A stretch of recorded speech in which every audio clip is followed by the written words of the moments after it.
கர்த்தருக்கு ஸ்தோத்திரம் உண்டாவதாக. 2025 வருடம்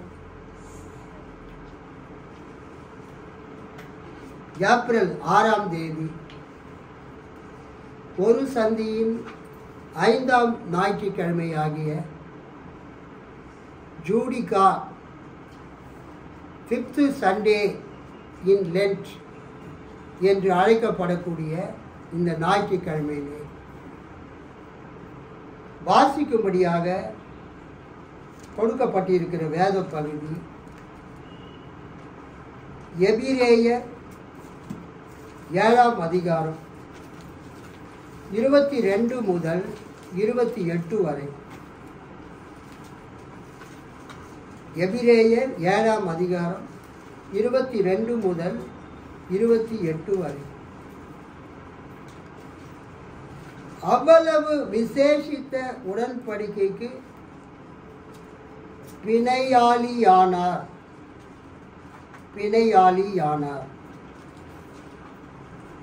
அன்றியும் அவர்கள் மரணத்தின் நிமித்தம் நிலைத்திருக்க கூடாதவர்கள் ஆனபடியால் ஆசாரியராக்கப்படுகிறவர்கள் அநேகராய் இருக்கிறார்கள்.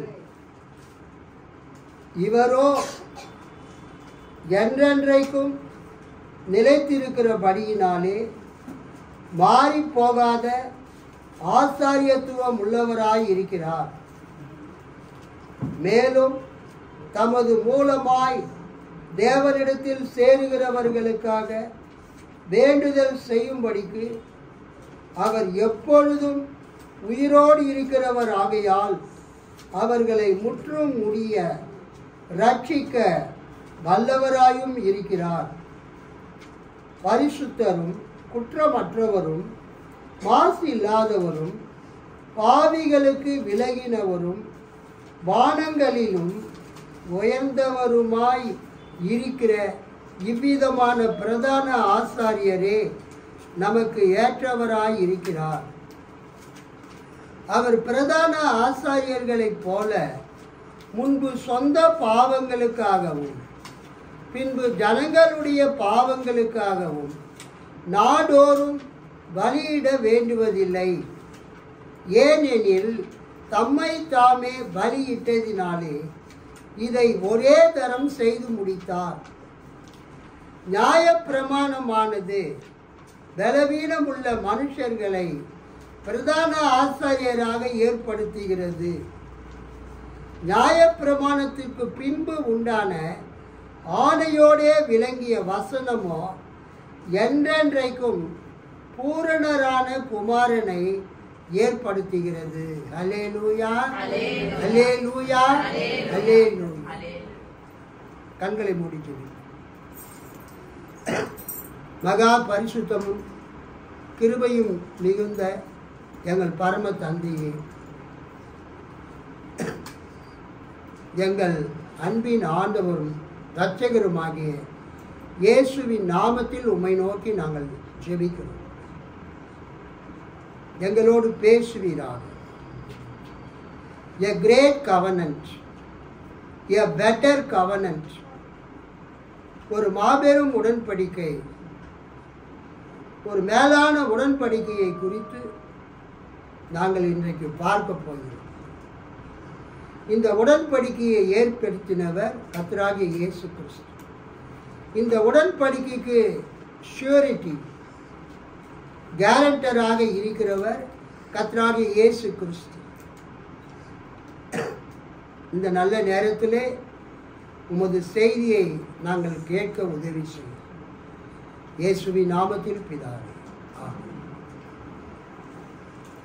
கர்த்தருக்கு ஸ்தோத்திரம் உண்டாவதாக.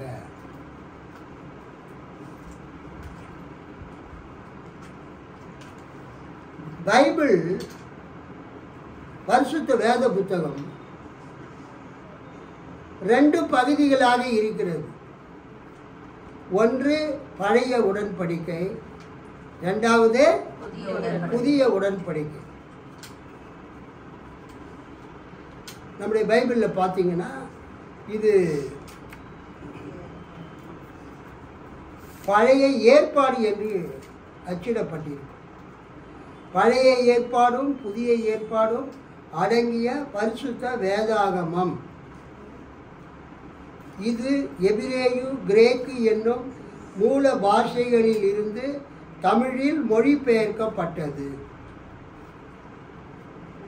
பழைய ஏற்பாடும் புதிய ஏற்பாடும் அடங்கிய பரிசுத்த வேதாகமம். அது ஆங்கிலத்திலே ஓல்டு டெஸ்டமெண்ட், நியூ டெஸ்டமெண்ட் என்று ஆங்கிலத்திலே வருகிறது.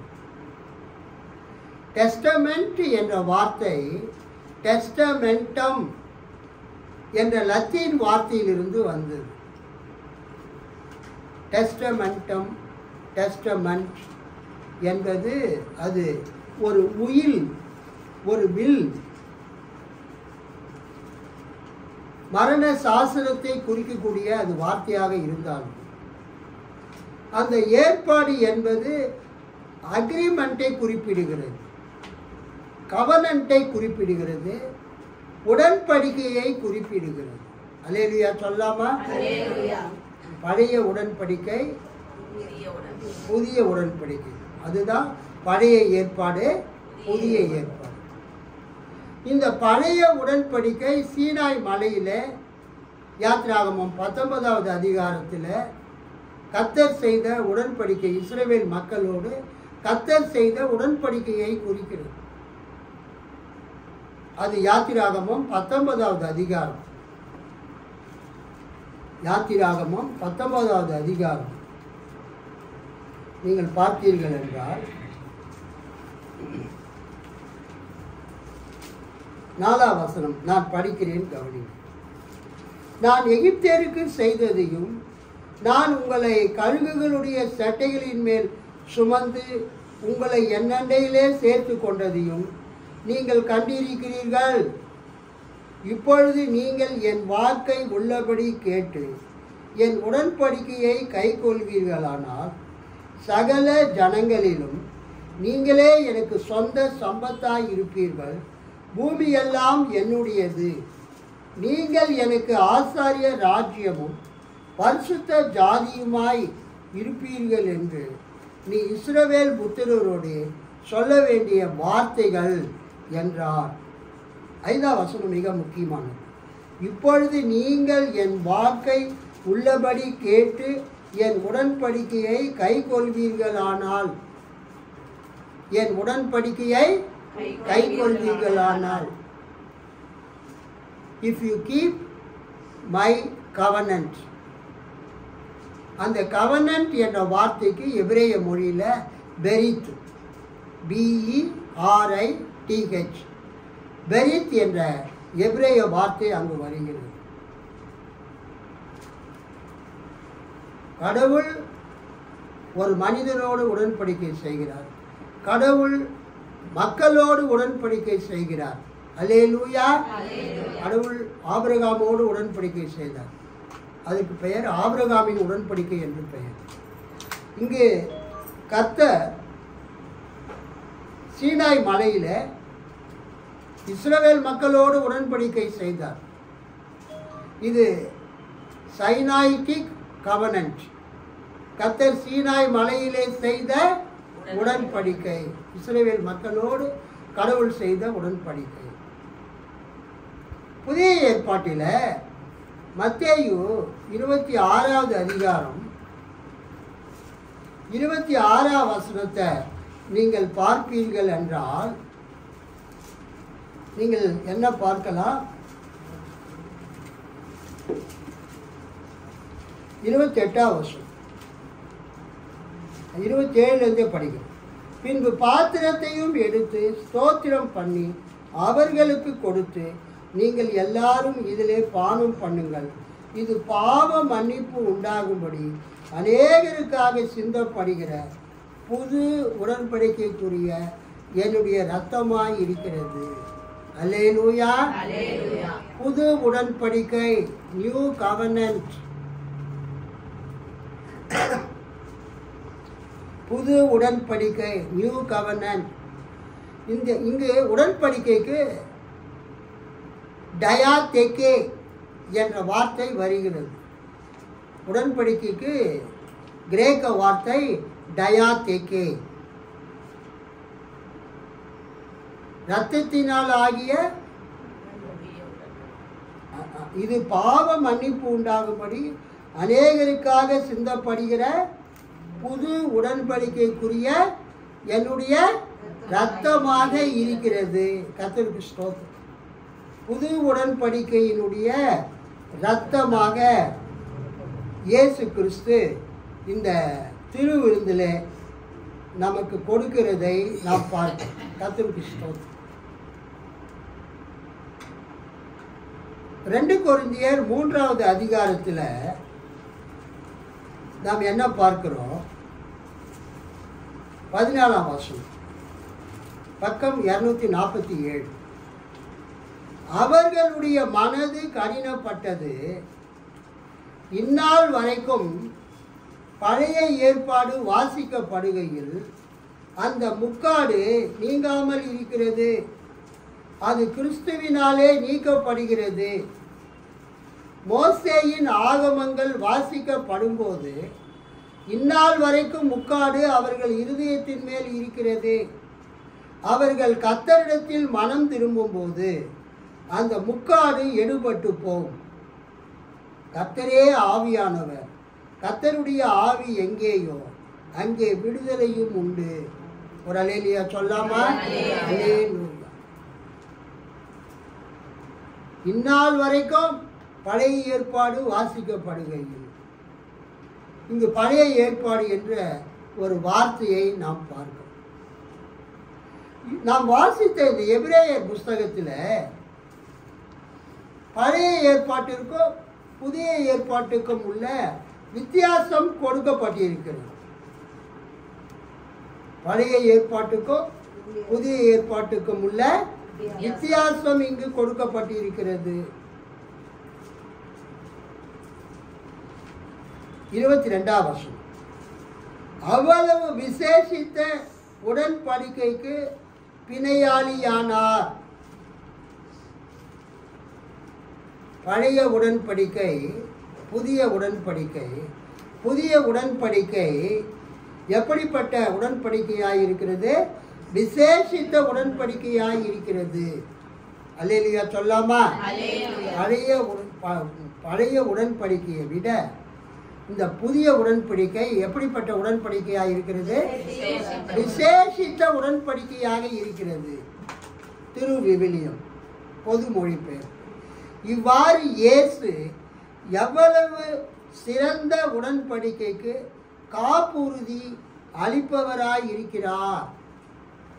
பழைய உடன்படிக்கையை விட புது உடன்படிக்கை மேலானது. அல்லேலூயா.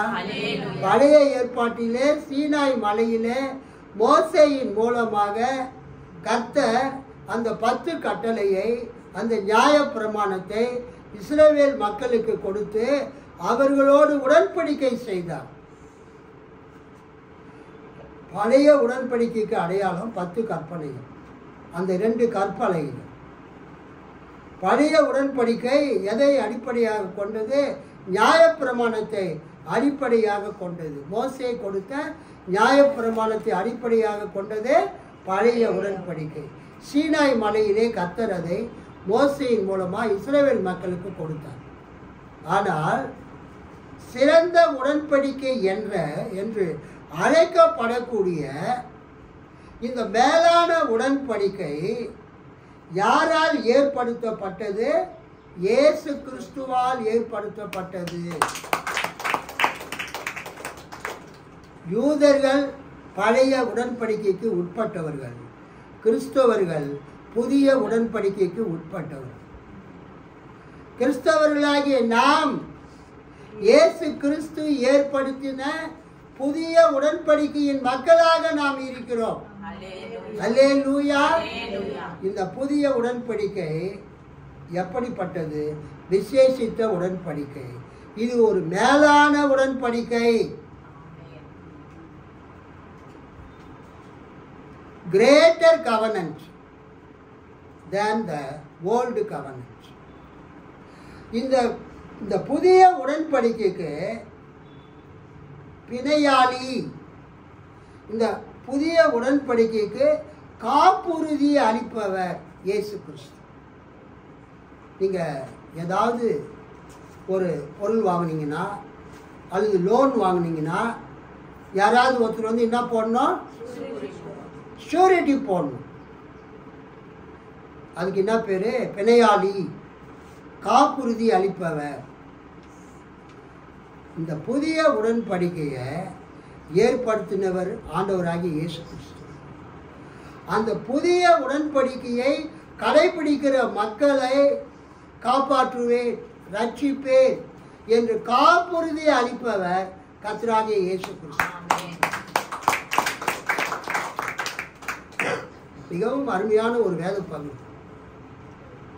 புதிய உடன்படிக்கைக்கு பிணையாளியாக, புது உடன்படிக்கைக்கு காப்புறுதி அளிப்பவராக கர்த்தராகிய இயேசு கிறிஸ்து இருக்கிறார். நம்ம ஒரு கார் வாங்குறோம் அல்லது வேற ஏதாவது ஒரு பொருள் வாங்குறோம், அவன் என்ன கொடுக்குறான்?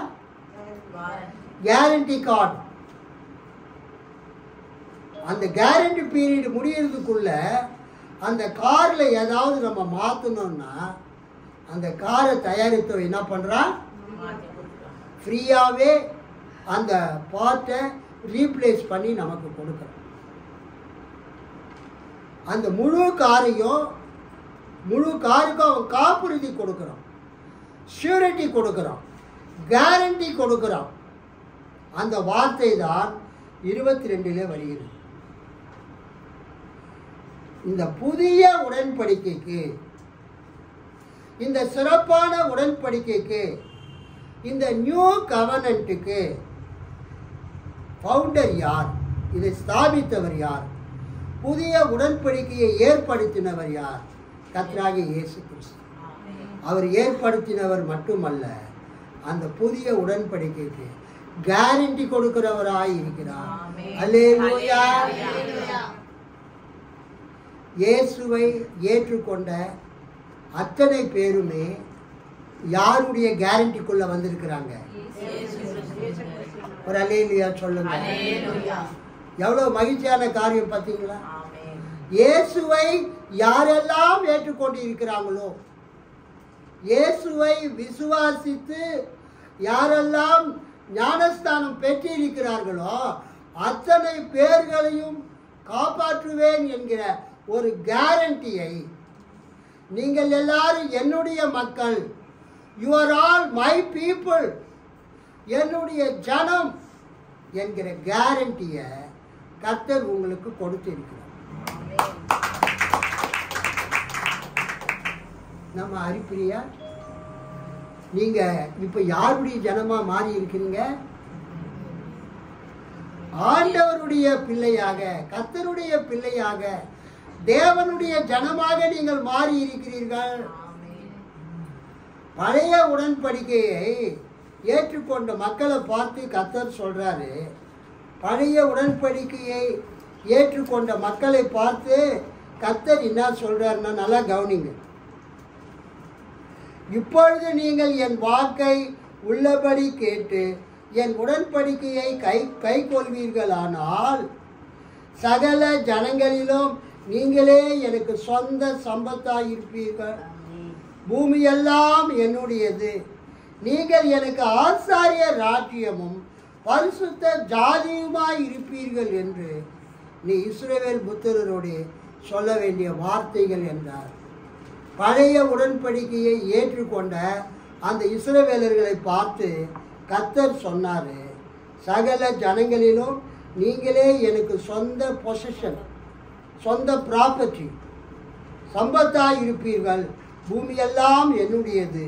நீங்கள் எனக்கு ஆசாரிய ராஜ்யமும் பரிசுத்த ஜாதியுமாய் இருப்பீர்கள். பழைய உடன்படிக்கையை ஏற்றுக்கொண்ட அந்த இஸ்ரவேல் மக்களுக்கு கர்த்தர் சொன்னாரு, நீங்கள் எனக்கு சொந்த ஜனமாய் இருப்பீங்க. அதை விட மேலானது புதிய உடன்படிக்கை. அல்லேலூயா. அவங்க கர்த்தருக்கு சொந்த ஜனம்தான்.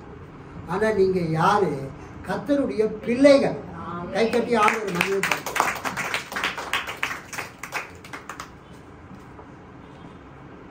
நீங்களும் நானும் தேவனுடைய ஜனம் மட்டுமல்ல. ஆக்சுவலா பழைய ஜனங்கள் யார் என்றால் யூதர்கள், இஸ்ரவேலர்கள், பழைய ஏற்பாட்டிலே வாழ்ந்தவர்கள் தேவனுடைய ஜனங்கள்.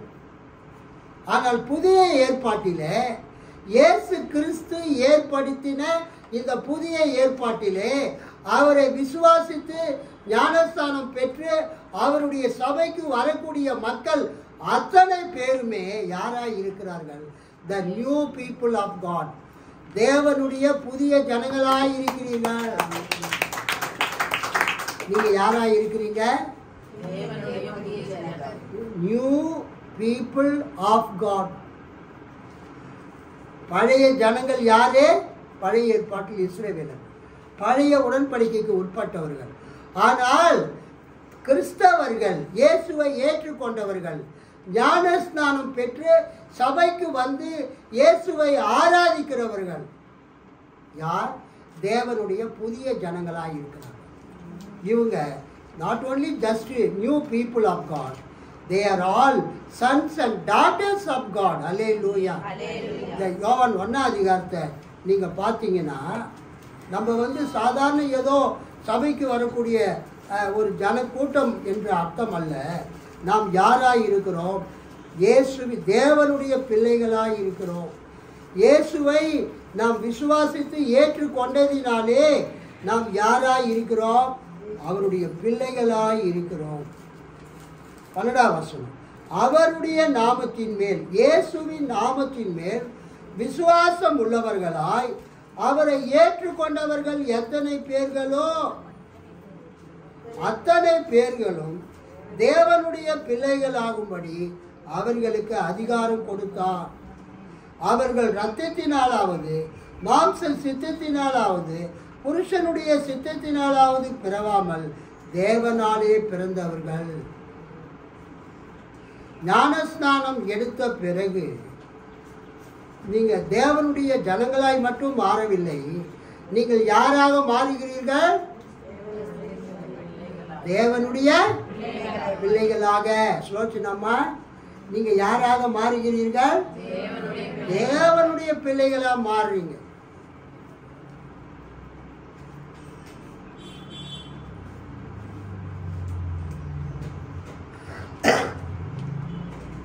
ஒரு தாய் தன்னுடைய பிள்ளையை காப்பாற்றுகிறது போல, ஒரு தாய் தன் பிள்ளையை பேணி வளர்ப்பது போல, பிள்ளைக்கு ஆகாரம் கொடுக்கிறது போல, பிள்ளையை தூங்க வைக்கிறது போல, பிள்ளையை நடத்துவது போல, இயேசுவை ஏற்றுக்கொண்ட ஒவ்வொரு ஆணையும் பெண்ணையும் தேவன் எப்படி பராமரிக்கிறார்? தன்னுடைய பிள்ளையாக, அவருடைய பிள்ளையாக. எவ்வளவு பெரிய ஸ்லாக்கியம் பார்த்தீங்களா? நீங்க ஏதோ பல கோடி பேர்ல ஒரு ஆளுன்னு நினைக்காதீங்க. நீங்க கடவுளுடைய மகள், நீங்க கடவுளுடைய மகன், நீங்கள் தேவனுடைய பிள்ளை ஆகிறீங்க. 10 கோடி 20 கோடி மக்கள்ல நீங்க ஒருத்தர் நினைக்காதீங்க. நீங்க கடவுளுடைய மகன், நீங்க கடவுளுடைய மகன். உங்களை ஆண்டவர் ஒரு சிறப்பாக உங்களை கவனித்து உங்களை வழி நடத்துகிறார். நீங்க எப்ப ஞானஸ்நானம் எடுத்து நீங்க கடவுளுடைய மந்தையில, இயேசுவின் மந்தையில எப்ப சபையில நீங்க சேர்க்கப்பட்டீங்களோ, உங்களுக்கு ஒரு ஸ்பெஷல் பிரிவிலேஜை கற்றுக் கொடுத்திருக்கிறார். உங்களுக்கு கேரண்டராக இயேசு மாறுகிறார். என்ன மோசஸ் முருகன் ஐயா, எப்ப நீங்க ஞானஸ்நானம் எடுத்தீங்களோ அப்போ உங்களுக்கு கேரண்டராக யார் மாறினது? இயேசு மாறினார். அதைத்தான் நாம் பார்க்கிறோம் 22 அவ்வளவு விசேஷித்த உடன்படிக்கைக்கு, விசேஷித்த உடன்படிக்கை என்றால் புதிய உடன்படிக்கைக்கு அவர் பிணையாளி ஆனார். அவர் என்ன ஆனார்? சிறந்த உடன்படிக்கைக்கு காப்புறுதி அளிப்பவராய் இருக்கிறார். இயேசு கிறிஸ்து உங்களுக்கும் எனக்கும் கேரண்டராக இருக்கிறார். இயேசு கிறிஸ்து என்றைக்கு நீங்கள் அவரை ஏற்றுக்கொண்டீர்களோ, தண்ணீரிலே மூழ்கி ஞானஸ்தானம் எடுத்தீங்களோ, இயேசு கிறிஸ்து உங்களுக்கு என்னவா மாறினாரு? ஷூரிட்டியாக மாறி இருக்கிறாரு, கேரண்டராக மாறி இருக்கிறாரு. உங்களை காப்பாற்றக்கூடிய பொறுப்பை, உங்களை ரட்சிக்கக்கூடிய பொறுப்பை அவர் ஏற்றுக்கொண்டிருக்கிறார். அல்லேலூயா, அல்லேலூயா. எவ்வளவு மகிழ்ச்சி! பெற்றோர்கள் எப்படி பிள்ளைகளை காப்பாற்றுறாங்களோ அதே மாதிரி பெற்றோர்களை காப்பாற்றுகிறவர் இயேசுவாய் இருக்கிறார்.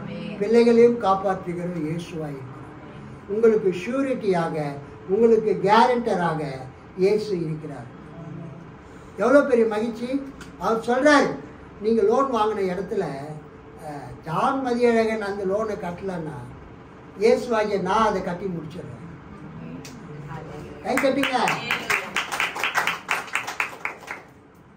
உதாரணத்துக்கு சொல்ல வர, இயேசு உங்களுக்கு கேரண்டர், இயேசு உங்களுக்கு ஷூரிட்டி. நீங்கள் அவரோடு நீங்கள் பண்ணின பொருத்தனை, அவரோடு நீங்கள் செய்து கொண்ட உடன்படிக்கை ஒரு மேலான உடன்படிக்கை. இயேசுதான் அந்த புது உடன்படிக்கையை ஏற்படுத்தினார். இயேசு உங்களுக்கு எனக்கு எப்படி இருக்கிறார்?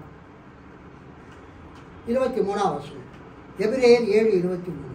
அன்றியும் அவர்கள் மரணத்தின் நிமித்தம் நிலைத்திருக்க கூடாதவர்கள் ஆனபடியால் ஆசாரியராக்கப்படுகிறவர்கள் அநேகராய் இருக்கிறார்கள். பழைய ஏற்பாட்டில் ஆரோன், மோசேயின் சகோதரன் ஆரோன் முதலாவது பிரதான ஆசாரி. அப்புறம் அவனுடைய மகன் பிரதான ஆசாரி. அந்த லேவி கோத்திரத்தார், அந்த ஆரோனின் வம்சத்தார் ஆசாரியர்கள் ஆக்கப்பட்டார்கள். அவங்க எல்லாருமே மனிதர்கள், ஒரு நாள் மரிக்கக்கூடியவர்கள். அல்லேலூயா. அதனால ஒரு பிரதான ஆசாரியன் மரித்தால் அடுத்த இன்னொரு பிரதான ஆசாரியன் வருவார்.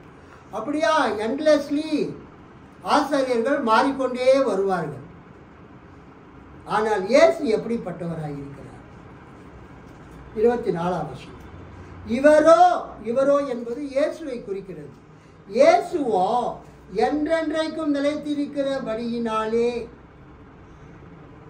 மாறி போகாத ஆசாரியத்துவம் உள்ளவராயிருக்கிறார். இங்கே 2 காரியம் சொல்லப்பட்டிருக்கிறது.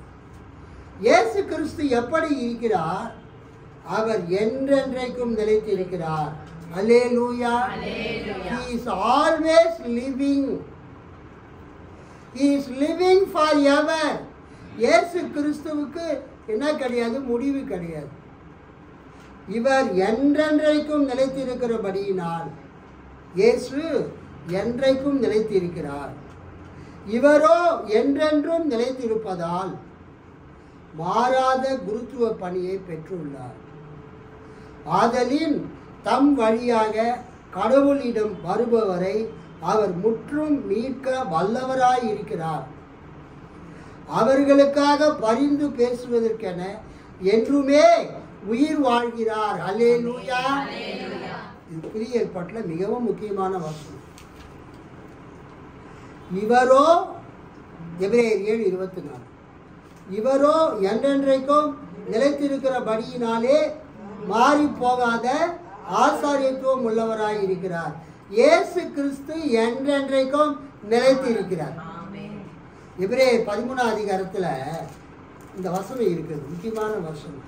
எபிரேயர் 13:8, இயேசு கிறிஸ்து நேற்றும் இன்றும் என்றும் மாறாதவராய் இருக்கிறார். கவனிங்க, நீங்கள் ஏற்றுக்கொண்ட இயேசு கிறிஸ்து, நீங்கள் ஆராதிக்கிற இயேசு கிறிஸ்து, நீங்கள் யாரை நோக்கி ஜெபிக்கிறீர்கள்? இயேசுவை நோக்கி ஜெபிக்கிறீர்கள். அந்த இயேசு கிறிஸ்து எப்படி இருக்கிறார்? இவரோ என்றென்றைக்கும் நிலைத்திருக்கிறபடியினால் மாறி போகாத ஆசாரியத்துவம் உள்ளவராய் இருக்கிறார். இயேசு கிறிஸ்து பிரதான ஆசாரியராக என்றென்றைக்கும் இருக்கிறார். சங்கீதம் 110:4 வசனத்தை யாராவது ஒருத்தர் படிங்க. சங்கீதம் 110:4.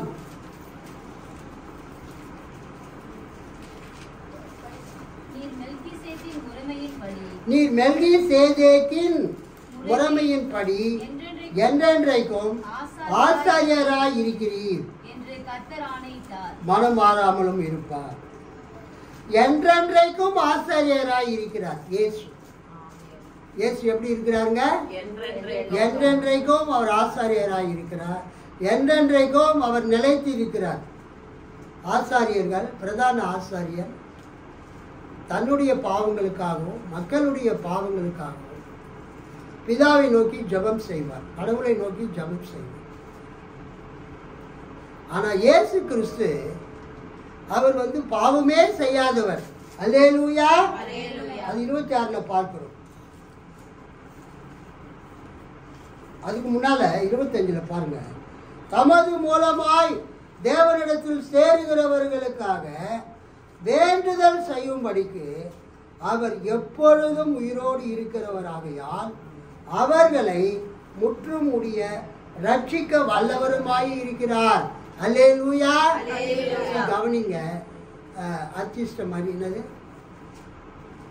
கன்னி மரியே எங்களுக்காக வேண்டிக் கொள்ளும். அர்ச்சிஷ்ட மரியே எங்களுக்காக வேண்டிக் கொள்ளும்.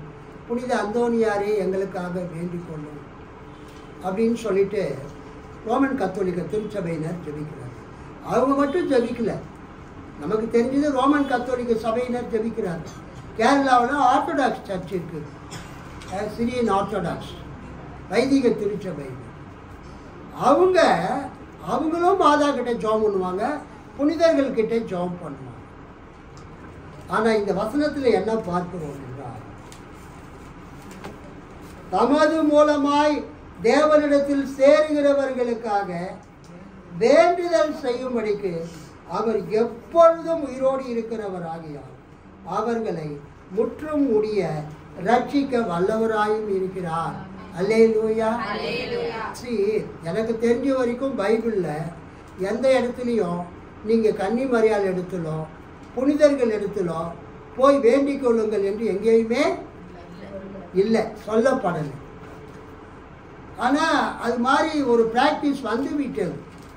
இன்னைக்கு நம்ம பெரிய ஊழியக்காரங்க தான் என்ன பண்ணுறோம், ஐயா எனக்காக ஜெபம் பண்ணுங்க, ஐயா சிஸ்டர் எனக்காக ஜெபம் பண்ணுங்க. நம்ம சொல்கிற மாதிரி சொல்லியா, ஊழியக்காரங்களுக்கு ஃபோன் பண்ணி எனக்காக ஜெபம் பண்ணிங்க, நான் ஒரு கஷ்டத்தில் இருக்கிறேன், நோய் விட்டு இருக்கிறேன், ஜெபிங்கன்னு சொல்கிறோமா இல்லையா?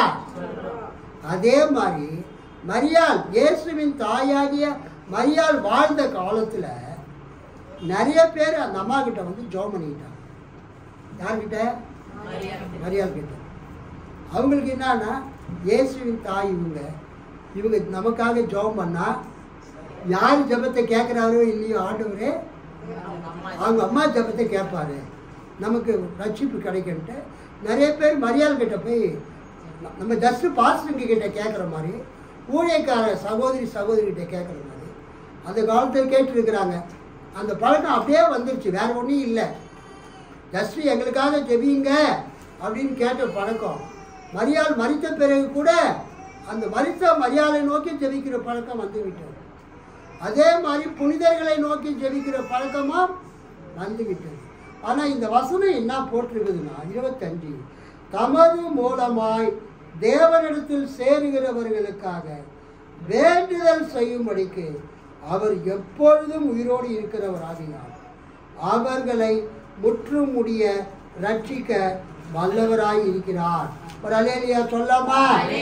இயேசு கிறிஸ்து தம்மை நோக்கி வேண்டுதல் செய்கிறவர்களுக்கு அவர் என்ன பண்றாருங்க? முற்றும் முடிய ரட்சிக்க வல்லவராய் இருக்கிறார். இதை இங்கிலீஷ்ல எப்படி சொல்றாங்கன்னா, இயேசு தம்மை நோக்கி ஜெபிக்கிறவங்களுக்கு அல்லது கடவுளை நோக்கி தன் நாமத்தில் ஜெபிக்கிறவங்களுக்கு காம்ப்ரிஹென்சிவ் சால்வேஷன், டோட்டல் சால்வேஷன், முழு ரட்சிப்பை கொடுக்கிறவராய் இருக்கிறார். அதுக்கு என்ன அர்த்தம்? தேவன்கிட்ட இயேசுவின் மூலமாக நம்ம ஜெபிக்கும் போது, இயேசுவின் நாமத்தில் ஜெபிக்கும் போது இயேசு நமக்கு என்ன கொடுக்கிறாரு? காம்ப்ரிஹென்சிவ் சால்வேஷனை கொடுக்கிறார். அல்லேலூயா. அதுக்கு என்ன அர்த்தம்? உனக்கு பாவ மன்னிப்பை கொடுக்குறாரு, உன் நோய்களை சுகமாக்குறாரு. உன்னுடைய கடன் பிரச்சனையெல்லாம் தீர்த்து வைக்கிறாரு. உன்னுடைய வாழ்க்கையில் இருக்கிற எல்லா பிரச்சனைகளையும் தீர்த்து உனக்கு முழு விடுதலையை கொடுக்கிறார். ஒரு அல்லேலூயா சொல்லாமா? Jesus gives you comprehensive salvation. That is, he is meeting our every need. நம்முடைய ஒவ்வொரு தேவையையும் இயேசு சந்திக்கிறார். அது மட்டுமல்ல, அவர் நமக்கு நித்திய ரட்சிப்பை கொடுக்கிறார். கர்த்தருக்கு ஸ்தோத்திரம். இயேசு வண்டைக்கு வந்திருக்கிற நீங்கள், இயேசுவை ஏற்றுக்கொண்ட நீங்கள் அறிய வேண்டிய சத்தியம், இயேசு உங்களுக்கு கேரண்டராக இருக்கிறார். உங்க ரட்சிப்புக்கு யார் கேரண்டர்? இயேசு. உங்கள் பிரச்சனைகளை தீர்த்து வைப்பதற்கு இயேசு என்ன கொடுக்கிறாரு? கேரண்டி கொடுக்கிறார். Jesus is the surety, Jesus is the guarantor. இங்கு இயேசு எப்படிப்பட்டவராக இருக்கிறார்? பரிசுத்தரும் குற்றமற்றவர். 26ஆம் வசனம். பரிசுத்தரும் குற்றமற்றவரும் மாசில்லாதவரும் பாவிகளுக்கு விலகினவரும் வானங்களிலும் உயர்ந்தவருமாய் இருக்கிற இவ்விதமான பிரதான ஆசாரியரே நமக்கு ஏற்றவராய் இருக்கிறார். இந்த நாம் வைத்திருக்கிற தமிழ் ஓல்டு வெர்ஷனை விட இந்த நியூ வெர்ஷனில் எப்படி இருக்குது என்றால் கவனிங்க. வானங்களுக்கு மேலானவர் என்பது வானங்களிலும் உயர்ந்தவருமாய் இருக்கிற பரிசுத்தரும் குற்றமற்றவரும் மாசில்லாதவரும் பாவிகளுக்கு விலகினவரும் வானங்களிலும் உயர்ந்தவருமாய் இருக்கிற இவரே இவ்விதமான பிரதான ஆசாரியரே நமக்கு ஏற்றவராய் இருக்கிறார். அந்த வசனம் இங்க எப்படி இருக்குதுன்னா, வானங்களுக்கு மேலாக உயர்த்தப்பட்டவர். எங்க உயர்த்தப்பட்டவரே? 26ஆம் வசனம். வானங்களுக்கு மேலானவர் என்பதுக்கு என்ன அர்த்தம்னா, வானங்களுக்கு மேலாக உயர்த்தப்பட்டவர். இயேசு இப்போ எங்கே இருக்கிறாருன்னா, அவர் சிலுவையில் அறையுண்டு மரித்து அடக்கம் பண்ணப்பட்டு 3ஆம் நாள் உயிர்த்தெழுந்து 40 நாள் கழித்து பரத்துக்கு ஏறி பிதாவாகிய தேவனுடைய வலது பார்சத்தில் இப்போது வீட்டிருக்கிறார்.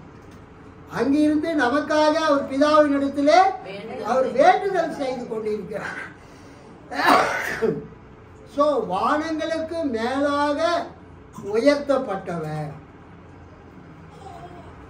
வானங்களுக்கு மேலாக உயர்த்தப்பட்டவர், பரத்துக்கு ஏறி பிதாவினுடைய வலது பார்சத்திலே இருக்கிறார். அங்கிருந்து அவர் என்ன பண்றாரு கவனிங்க. பழைய உடன்படிக்கையிலே பிரதான ஆசாரியன் மற்ற ஆசாரியர்கள் தினந்தோறும் அவங்க பலி செலுத்தி தங்கள் பாவங்களுக்காகவும் மக்கள் பாவங்களுக்காகவும் ஜெபம் பண்ணுவாங்க. தினந்தோறும் அவங்க மிருகங்களை அவங்க பலி செலுத்துவாங்க. ஆனால் புதிய உடன்படிக்கையை ஏற்படுத்தின இயேசு கிறிஸ்து எப்படி இருக்கிறார்?